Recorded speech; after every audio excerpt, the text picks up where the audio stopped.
Pero hindi, medyo nawindang lang ako mga kasabong. Balik tayo doon sa ating blue topic, face. ano. Doon sa blue face and other bloodline. Boss, doon sa mga yun, diba, magpapangit ka naman. Kaya pala naging kaibigan mo to si Chris. Pangit eh.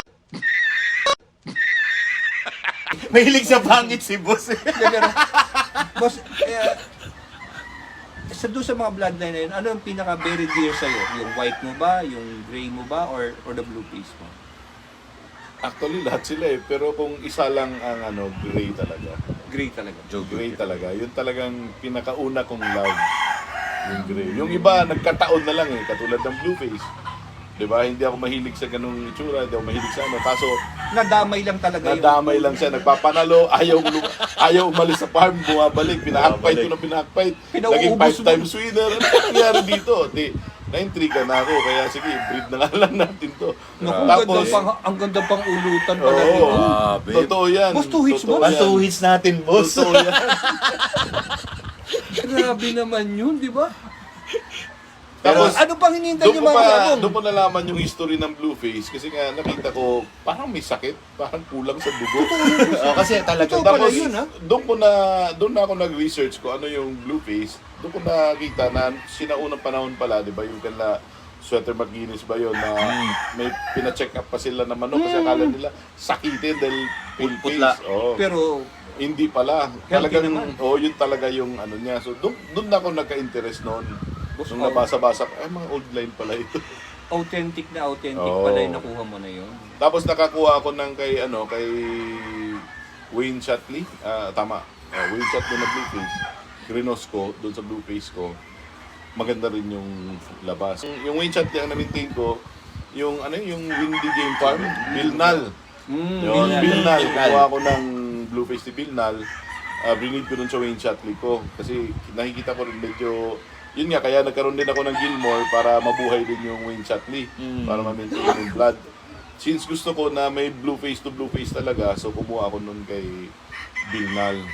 Maganda rin yung labas, kaso inalis ko yung Bilnal kasi yung forma niya hindi parehas. hindi parehas. Talagang Makikita mo si Boss RBP, ano? Talagang very consistent po siya sa sinasabi niya. Ibig sabihin, hindi niya tayo talaga kumagasa, ano? Walang halong bola yan. Di ba? Sabi niya, same characteristic ngayon, yung blue face mo, maintain mo with the same other blue face din. Oo, pero inalis ko dahil kasi yung Blueface ko na Wayne Shatley mailag. Hindi katulad ng ibang Blueface na talagang sagasa. Eto iba, sumasayaw yung Blueface na yan. Sagasa siya sa mga stags, pag nag-bull stag na siya, mas Grabe lalong naman. malakas, maingat. Sarap sa Maglaro. tuhis ulutan nito, di ba? Oo. So yun. Kaya inalis ko yung yung Bilnal na Blueface. Actually okay siya. Very game. Ang naging problema lang, nawala yung parang pagiging Hindi brainy. nag-iisip. Talagang pagbitaw mo, pag kung saan siya, talagang Upak talaga. patayan na kaagad. Galing na. Wala na siyang naihilag. Gusto niya palo lang ipalo. So hindi ko nagustuhan yung niya. Inalis ko. Pero sa ibang Pero kung sa states na labanan yun na Gusto nila yung ganun. Yun ang gusto nila. Oo nga. Sa atin naman kasi tare, blade, yung Iba yung long knife eh. long knife. Mm-hmm. So hindi pwedeng ganun ugali ng manok mo na Palo ng palo. palo ng palo. Kasi lamang na nagagantihan pa kasi gustong dumikit. So yun ang ayaw ko. Kapag ka mabait ka palang breeder, hinahanap ka talaga ng manok, ano? Sobra. Kita mo nga yung mga comment. Tayo na sa agusan. Yun na. Huwag kayong mag-alala. Huwag kayong mag-alala at lalapit na sa Luzon si Boss RBP. Pag nandito na si Boss RBP, pagayin natin, no? Magkakaroon tayo ng mga chicken barbecue, boss. Yes. Mga bisita natin. Oh. May paparada natin yung manok dito na pwedeng pupuntahan. Pwede. Dito na. Pagka mabait